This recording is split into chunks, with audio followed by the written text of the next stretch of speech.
Hello, everyone. Welcome to Measuring the Score podcast, the podcast where we offer our opinions on film scores and the films they're inspired by. I'm Chris. And I'm Leslie. Let's get started.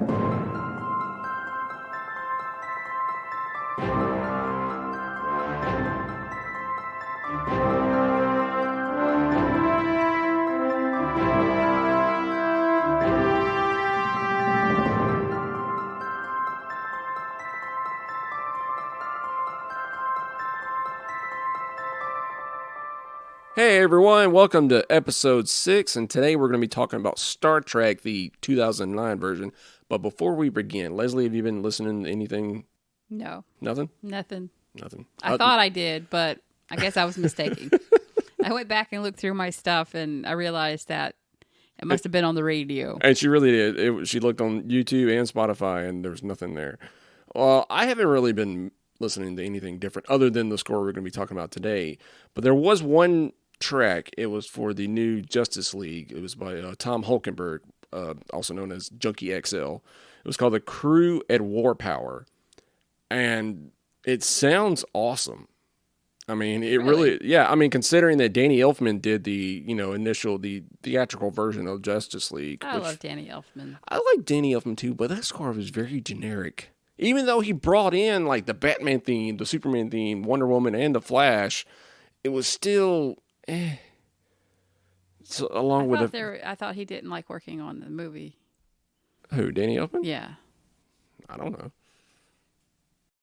Wasn't there controversy with Danny Elfman on something that he didn't? They told him. You're thinking about Spider-Man. Oh, okay. Yeah, because he worked with Sam Raimi, and he said something about. I remember reading an article somewhere saying that he was like working with a pod person almost. And person. Yeah, which is yeah, exactly. It's really weird. I don't know the whole reasoning why he said that. I guess because Sam Raimi was so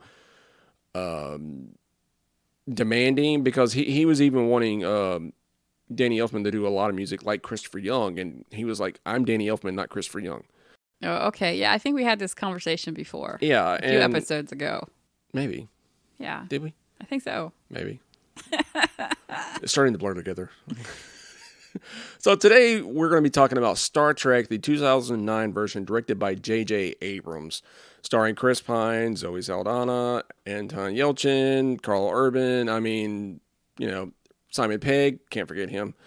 Great cast, great film, and it also brought in Michael Giacchino, who is best known for a lot of J.J. Abrams products, including Felicity, Lost, Mission Impossible 3. TV scores, mostly. Yeah. And before. Yeah, before.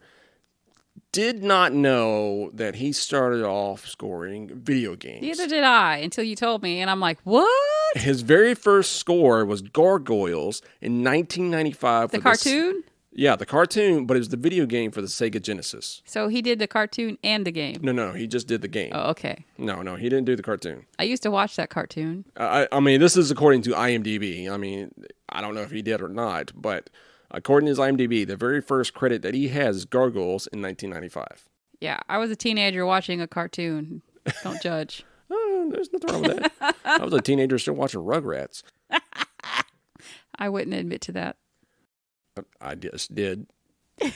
Whoops. And I mean, to come all the way from, 16-bit scores to scoring Star Trek, that's an amazing accomplishment. Well, I read somewhere where he said that he looked up to John Williams. That was one of his idols. And, listening to this piece, which we'll get into, it kind of is reminiscent of those old composers. It really is.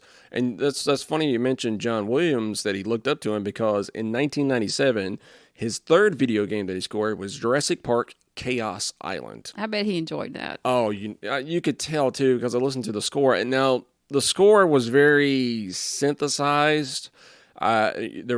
From what I heard, there was no real orchestrations in there, but it had a very heavy orchestral sound. I can't get the word out today.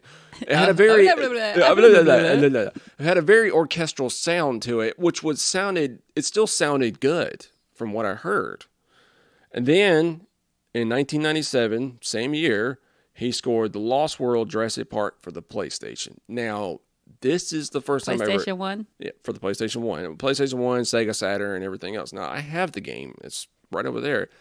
I used to take PlayStation games and put them in CD players to hear because they would sometimes play the score or something like that. And for this one, I remember playing the score off of the game and listening to it. I did not know it was Michael Giacchino. I had no idea who he was or nothing, but I really liked the score to the game. Well, you know, after doing this exercise for the Star Trek, I felt like Michael Giacchino is not given the credit that he's due. I believe that he needs to be elevated up there with some of the big names. Listening to some of his stuff, he's done amazing work. He really has, and you're right. He is very underrated. Now he is getting up there in the bigger names because he's scoring the Spider-Man, Doctor Strange, all three of the Star Trek films. He did 2 Mission Impossibles, and I'm trying to think of another big. The Incredibles. That was another one, and he's got some bigger films coming up. He did Jurassic World Fallen Kingdom, and he's also scoring Jurassic World Dominion. Another big name film that he has coming up, The Batman. Yes. I'm kind of excited about that. I am too, because I love Giacchino's work, which I did not really like his work at first. I have to admit that. Hearing it on Lost, I did not like his style. And he said that he's been typecast. They're like, oh yeah, he's the video game guy, and they wouldn't hire him for jobs until J.J. Abrams saw his potential. One of the interviews I listened to, I think it was Classic FM, had a clip of the interview. He said that he felt like he was typecast a lot, and I can understand that. Because if you're scoring mainly video games, they're mainly going to want you for video games. I have that problem sometimes too. There's a lot of directors. Oh, you score a lot of horror films. Oh, no, I'm just a straight up composer, but I get hired for a lot of horror films. And with Giacchino, I didn't really like his work until Mission Impossible 3. That's when I really started to open up and listen to him. And that's when I found the Medal of Honor games that he did. Those, seriously, if you guys, anybody listening has not heard the Medal of Honor scores, please go back. They're on Spotify. Go in there, find them, listen to them. Fantastic scores. Very, very John Williams inspired. Very. The themes, everything. It's very heavy John Williams. Which ones did he score? Do you know? The majority of the Medal of Honor games. There were a few that Christopher Leonard's did, and he carried over Michael Giacchino's score. But Giacchino actually just came back for one of the VR Medal of Honor game. He worked with somebody else, but he was still. That's nice that he's still flip-flopping between movies and video games. And I think, anyway. Yeah, no, that is really good. And with this film, I was completely blown away by the score. I as I just mentioned, I was reading Classic FM, and because they had a little piece on him and Star Trek, and they had a clip. And Giacchino said that working on Star Trek was the hardest thing he'd ever done up to this point in his career. He said because there was a lot of expectations placed on him. He didn't want to upset the fans. He didn't want to upset the new fans. Which is understandable. It was a lot of pressure that was put onto him.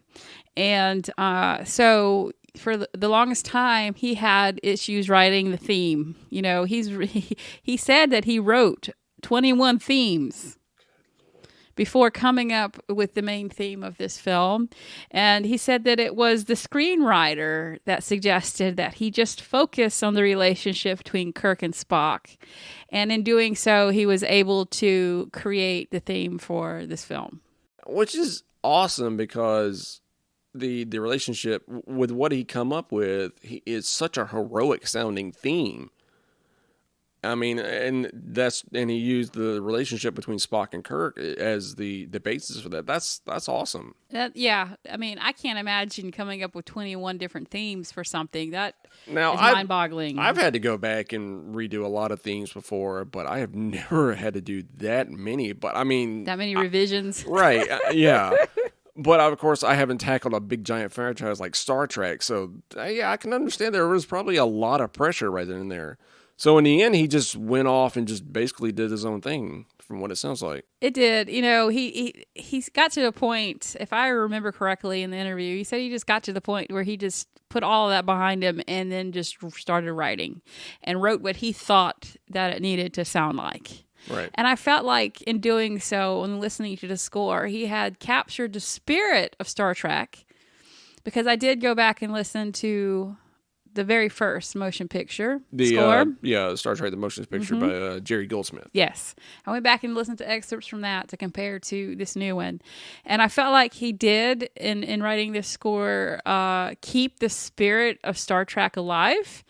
But on the flip side, he did his own thing. So it sounds like his style, even though it gave homage to Star Trek. I was amazed by it. Yeah, now I went back with you and listened to a couple of those scores. A couple of tracks from the Jerry Goldsmith score.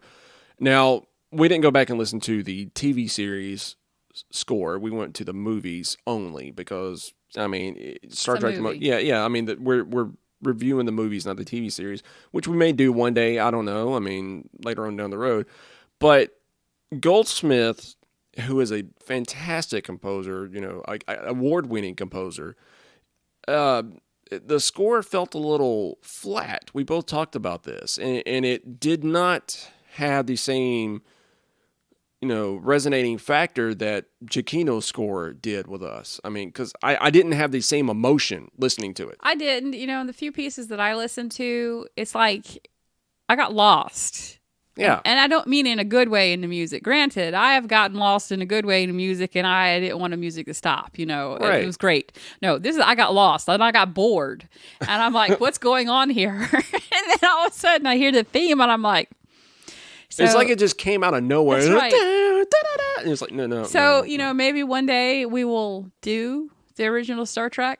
Yeah. I think it would be good for us to listen to it. From what I remember, that film was very, very slow. Yeah, I was kind of slow. Maybe it's been a while since I've seen it. Yeah, that's the same here. I mean, I growing up, my brother was the Star Trek person. I was not. I was more. I mean, we both like Star Wars, equally, but I was not a big Star Trek fan like my brother was. So he was a Star Wars and Star Trek fan, right. And you just like Star Wars. I didn't really like Star Trek until The Next Generation come out, and I wasn't like an avid watcher. Oh, I love Star Trek, especially the old episodes. I never watched the old episodes up until I got older, and then when they came out with Deep Space Nine, I was like, yeah, no, I'm good. And then they started coming out with the, I remember watching some of the older movies, not a lot of them. And then when they came out with Star Trek Generations, which was the Next Generation crew films, I started watching them. I liked them. They were fun, but they were not as endearing to me as Star Wars was until this new version comes out. The 2009 film that we're talking about today. When that came out, it had like a breath of fresh air. And the score was one of the things that was very notable about it.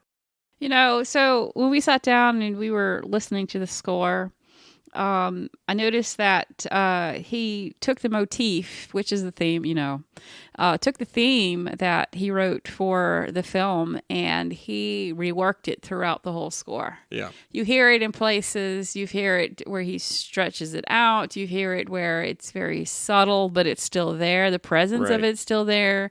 I've heard it in different key in the score, he's changed a whole bunch of aspects about the motif, but it's still there. And he interwoven it throughout the whole piece or the whole score, which I thought was wonderful. I loved it. I loved how he did that. And it still had that Star Trek feel to it as he did that. It did. Yeah. It did. Now, there were a lot of moments where the score almost sounded a little goofy, a little comical. And at first, when I heard this in the theaters, I'm like, what kind of a score is he going for? What's going on here? But once it started hitting the action beats and the theme kept coming in there, it was fantastic. And then Nero's theme came in. That menacing sound and how he reworked that so many different with the times. Brass. Yeah, it was fantastic. The low brass coming in there, the way that, it was Very villainous. Yeah. It fit the theme of Nero. It fit that character. And the other thing I noticed was that he had a nice mix. So he had his action pieces in there, and you could hear the action, elements in the score. And then he had some dramatic pieces in there. And but it was a balance. It was really well balanced, and it wasn't overbearing one or the other. But if you watched a movie, there was a lot of elements of action, and like Star Trek, and then there were some dramatic elements in there. And the dramatic moments in the score. Now he would go the traditional route with the orchestra, but there were a lot of moments in there where it sounded almost had like a Japanese feel to it, and I guess that's to symbolize Vulcan. I noticed that as well. And that was one thing which we'll get to when we start talking about the movie that you noticed, where it was showing the planet and it says like Iowa, and then it shows Vulcan, like Vulcan is a place. Well, they mentioned that in the commentary. They were, I think there was the screenwriters were laughing at J.J. Abrams. It was like, oh, Vulcan, like it's just some other place, okay, Vulcan. Yeah. But, I did notice the Asiatic element to it, which I thought was peculiar choice. But it worked. But it worked. And he might have... And it flowed nicely. Utilized that, to symbolize, the Vulcans. Maybe or that the was... Romulans. I think that was more... It was more to symbolize the Vulcan giving them their own voice. But Vulcans and Romulans are related. Even Spock said so. Well, that is true. That is true. Geeky moment. Anyway, so I noticed that there was a nice marrying of those pieces, and then here my favorite piece, Shoots and Matter. So we just ruined the ending part of the podcast. Yes, both of our favorite scores is Shoots and Matter. How do we ruin the end of the podcast? Because we always talk about our questions at the end. No, this is our favorite piece of the score. Okay. Not the favorite movie piece. Okay, I'll give you that. Well, I just ruined it for you because you just let it out of the bag. That was your favorite scene of the movie. That's fine. Well, no, it wasn't my favorite scene. Oh, okay. It was my favorite score piece, though. That is my favorite score piece, and it's because I'm a flautist. And they had woodwinds. Well, and they weren't overbearing either. No, and that's one of the things I've noticed. He used the piccolo in such a way that it wasn't overpowering. One piccolo could overpower the whole orchestra, just like one out of tune French horn can make the whole orchestra sound horrible. But I'm serious. I've seen it. He's utilized the piccolo in such a way that it added to that action element. He had flutes trilling, and there were some runs he used in there. You know how John Williams is very notorious for a lot of his runs, especially in a lot of his marches and whatnot. It wasn't overbearing. It was nicely balanced. And sometimes with John, I love John Williams, but sometimes with his runs, it can be a little overbearing. I've played his music. I thought that I would enjoy playing Harry Potter, but sight reading Harry Potter made my fingers tired.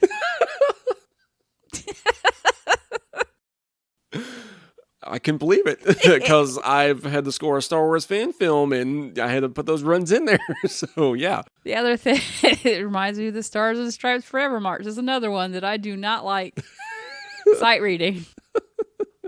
Well, and the reason why I like that score piece, even just by listening to it, I am a big sucker for having a rhythm going with brass. I mean, you're a rhythm man. You like rhythm, right? And if you can do that with brass, and it sounds enjoyable to listen to, and the way this piece just starts up, it was fantastic. And I thought it was great how it just kicked in like that. I mean, because it just starts up, and it starts up with this rhythm section with the brass. It was great. It was. And as I said, that I noticed the use of woodwinds, but what amazed me was that the woodwinds added to that suspenseful feel. It did not, it wasn't overbearing, and it fit in nicely with the overall piece. Now, let's talk about the track name for a moment. Shoots and Matter. I mean, Chutes and ladders, basically. That was one of the things that just stood out right then and there, was the track names or the score cues. The names were hilarious. I mean, all right, let me just read some of these off for you. Hack to the Future. Vulcan Gets a Good Drilling. That's just terrible. Hanger Management. Flying into a Shoots and Matter, which I mentioned. A Hole in My Hearth. I've fallen and I can't beam up. You snowing me. Does it still McFly? So, I love that. So, does it still McFly? I think there's a couple other ones in there, but that was the ones that I really... Come on. That's hilarious. You know, puns are so old school. They used to be so popular back in the 1920s. You know, everybody thought puns were great, and it's intellectual humor, really. And when I was listening to the interview with him, he said that he said some people were like, really, you know, this is kind of insensitive to the Star Trek fans for you to name some of these pieces this way. He's like, but this is how he's always done it. He's always been, you know, had fun with the name of his music. Well, he said something about he was worried that the fans were going to get mad at him because he was going to be, right, you know, cracking jokes on the track names and everything else, which, you know, I think everybody was okay with it.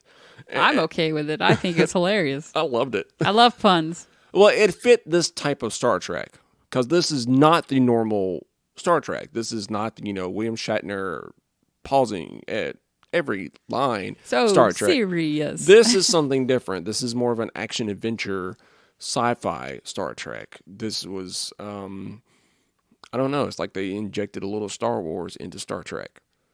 Well, J.J. Abrams likes both, so Exactly. it's evident. Right. Now, that was listening to the score itself. Now, watching the film and judging the score, it fit. Everything fit about it. It fit nicely, and you know, as the opening scene, for example, the opening scene, you know, where Nero comes and goes and destroys the captain, in which Kirk's dad was serving on that ship. Right. You know, and his dad took over as captain and then knew that there was no way out, that he was going to die. And it was some somber music played there at the beginning, and it was sad. And I felt like he captured the moment of that scene quite well, because, you know, his baby boy was just born. And he asked his wife to describe the baby because he knew that he was never going to see him, you know. But his music captured that element, and I felt emotional watching that scene. And that's the opening. Yeah, that's the opening of the film, and something about that scene in particular. It was amazing how they just kind of stopped, you know, almost muted all the sounds and had mainly just the music playing. Now, I mean, not a lot of films do that. Well, yeah, you have the sound design. It has background noise in, and then mainly all you hear the two actors talking. You hear the very subtle hints of, you know, crashes and booms and everything else. But it's mainly music and the dialogue. I mean, it was one thing I remember watching this film going, that's amazing. And the score was awesome for that scene. It was seriously amazing. And then after, you know, Chris Hemsworth plunges into the fire and becomes Thor later on, the you know, Michael Giacchino's theme comes in, you know, and it comes in hard, hitting. I mean, I think the first time that I watched this, not for this exercise, but the first time I watched that, when that theme kicked in, I got goosebumps. And I remember getting goosebumps watching it. I think I watched it in the theaters. Yeah, I watched it in the theaters, and when that theme came in, I was like, "Whoa, yeah, okay." I felt I like this. And of course, then I had a geeky moment. I'm like, "Oh my god, this is so great!" You know, right? And you know, before this, you never really heard much of Michael Giacchino. No, I mean, you've heard his work, but you just never knew really who he was And then I started naming off some of the stuff he did, like Star Wars Rogue One, and that was a great score, which he only did in 3 weeks. Yeah, and I liked Rogue One for the most part. We need to add that to our list. Yep. We need to make a mental note. Exactly. But no, it was there were no parts watching the film where I felt like the score was overbearing, or there should have been, or I wanted more. Right, or I wanted more, and it's just. That is a sign that the guy knew what he was doing. It was nicely placed. It was nicely balanced. And as I mentioned, it was very reminiscent of the Star Trek. He kept the spirit of Star Trek throughout the whole score. And then it still sounded like a music composition, a piece. And what I mean by that is that it sounded like old school composers. You know what it made me think of? It made me think of what if John Williams scored a Star Trek film. Exactly. I thought the same thing. And so when I looked back and read about, that John Williams was one of his heroes or one of the people that he looked up to, I'm like, I see that now. Because as listening to his other pieces of music, it's quite reflective of that fact, that he liked the old composers. Right. And there's been a lot of scores that I've heard that Giacchino has done that sounded very old school, very classical. And I mean, with this film right here, that gives you a testament of how great of a composer he really is. So, does it work for the film? Yeah, absolutely. I can't imagine a different score in it. I can't either. Yeah. And like I said, and there's so many moments where it comes off very goofy sounding. I don't know if you noticed that. Well, there's a comedic element throughout the whole movie. You look at Scotty, for example, and his green friends, that's very, very funny. And then, it's kind of scary, but then when they beamed aboard the Enterprise from, where they were at, Scotty ended up in the water pipes. Yeah, and that Trek name was Scotty Gets Tanked or something like that. Yeah, something like that. And it was still kind of comic at the same time, Right. Or one of my favorite parts of the movie, and this is not because of the score, but my favorite part of the movie is when Bones kept shooting Kirk with something in the neck. Oh, you got, stop! I got to fix that. And, the you got sort numb of tongue? thing. I can fix that. Numb tongue, that's it. I can fix that. Or when his hands are extra swollen. Yeah, no, Uhura's like, oh my God, your hands. He goes, Which on the commentary they said that, every time Kirk got shot with that thing was supposed to help it where it's, less painful for people, but for some reason, for comedic purposes, for Kirk, it hurts him every single time.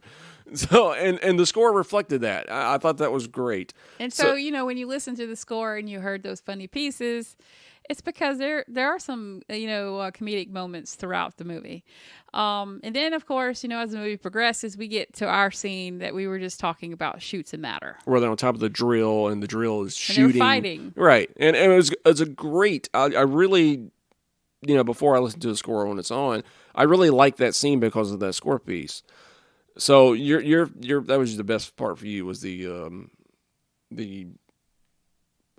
Shoots and Matter, or No, I like the Shoots and Matter, especially with the score. The fighting, of course, is reminiscent of Star Trek. I kind of wish that he would have brought the old fight theme in there from the original. Yeah. From the original show, but that's just wishful thinking. He wanted to go off and do his own thing, but it worked well. And as I talked about earlier, the balance between the woodwinds and the lower brass, it was real nice. It didn't slow the piece down. And of course, then we see the loss of the red shirt. They had to throw a red shirt in there dying, and Olsen. they did. Olsen. He was like Engineer Olsen or something like that. I can't remember the guy's name. And it's funny because when you see the shuttle, you're like, isn't he wearing a red shirt? One was wearing gold, one was wearing blue, and then the other was wearing red. He was going to die. But the fight scene was in true spirit of Star Trek, I felt, and I liked how the score was interjected in there. My favorite part, for like the longest time, was that part there, but I really like the ending part where Spock is driving, the new the ship with the red matter. He's driving it straight into Nero and everything else, and the choir comes in, and it's playing. They're humming or singing the theme to the that Giacchino created, and there's so much chaos going on, especially with the score, and it's rising, and the tension is, and it sounded almost gorgeous and beautiful, but at the same time very haunting and menacing and scary, because Nero's theme would come in there every so often. And it was a great moment in the film, not just because it's the ending, but because the score just really ramped it up and made you a part of that scene with the choir coming in and everything else. I'm a sucker for choir. I am too. You can take a creepy movie and add choir, and it makes it creepier. You could take a drama and add choir, and you can make it sounding self-righteous, like, okay, we're going to do this. Or the same for a sad movie. You could take a romance or something that's sad, a sad drama, and add choir, and it makes you want to cry. I mean, choir is so versatile, and you can do so much with it. And I think it was well placed in the movie. And it did. It gave that feel of, okay, we're going to accomplish, Yeah, it was great. Accomplish. So that was my favorite part of the film. Now, what could have been done better for this film, as terms of score? I don't think anything, really. Me either. Nothing is coming to the top of my head. I did like the fact that he did take the original theme. At the very end with the end credits. And you could hear elements of it.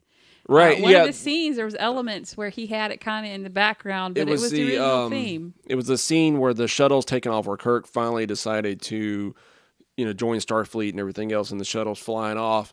If you just they're very closely. I mean, in the film you can notice it, but with the score itself, you can really notice it. There's like the little hint of the original theme coming in there, and then of course, the very end of the film, they got the planets going in there, and he's got the original TV series theme coming in there, not the Jerry Goldsmith version, the original show coming in there, but he also weaves his theme in there as well. Yeah, and I like that, because it was very reflective of the movie itself, because the movie itself is supposed to happen on the Kelvin timeline, and It's supposed to be kind of like, an offset of what's going on. I thought that right there, I didn't mean to cut you off, but I thought that right there, what they did, creating their own timeline, was fantastic, the way they could not upset all the fans. But his music was really reminiscent of that. So, yeah, it was very Star Trek-y, but it was his own. So even his music reflected the movie itself, in my opinion, where, you've got is Star Trek, but it's not. Because, you've got the old Spock coming in saying, you didn't know your dad, kind of surprised, because it's an alternate timeline. Right. I thought that was great. That was a great idea, what they did, creating their own timeline. They could basically just do whatever they want to. I had a geeky moment, and I'm just like, oh, it's still true, but not. This is something new. I was excited. I was so excited when it came out. And his, Giacchino's score reflected that. Yeah. Every moment. So to me, there was nothing that could have been done better. I agree. I thought about it, but I think that it was well executed, and he did a marvelous job. He did. So, and, like you said, we still think that Giacchino is a very underrated composer. I do, absolutely. And, listening to his pieces and the complexity of his pieces, and all the different movement he had in his pieces, it's really, to me, on a master level. I cannot write music. I have tried. I play different instruments, and I know how the music's supposed to sound, but when it comes down to it, I sit down and I try to write. I can't. It's hard for me.